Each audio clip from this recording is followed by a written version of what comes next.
talk under the moon. And if the moon... They put me on that first night. Then I went back the next week, and they put me on again. Then the third week, they made me a regular. They just said they just better keep me. Mama, don't you know that I'm old enough to go out dating? How long can I didn't have a child voice. I think that's one reason that I was such an odd to here's this little old bitty girl with curls hanging down here and open up her mouth, and out comes this deep voice. And if the moon is yellow, I'll hug my fella, and oh, how we will spoon. Many of these artists either currently had or were being groomed towards major label deals. Every time that I'm with you, I turn red and I turn blue. I'm so bashful. I had a hard time with the record company. When I went with RCA, they flew us to New York, my mother and I.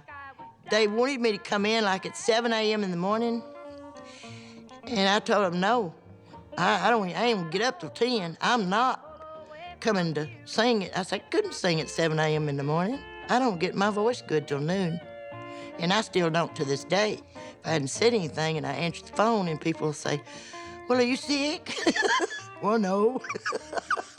I just hadn't said nothing yet. If I'm cold when you're about, please don't think the flame's gone out. I'm just bashful. The Big D Jamboree slowly morphed into rockabilly and then finally what became officially rock and roll with Elvis Presley. He was like a guest from Louisiana. He was really just a young kid, I guess. He looked older, he was bigger. I was so little and short. When Elvis hit that stage the first time and he started watching everybody around it, you could hear the gulp. Things were about to change. The music that we were listening to at that time, before it became rock and roll, it was race music. So you had like a little national undertow to this rock and roll thing, and the Sportatorium was the headquarters for it in Dallas. You know, America was changing. The music was changing. Rock and roll did an awful lot to integrate America.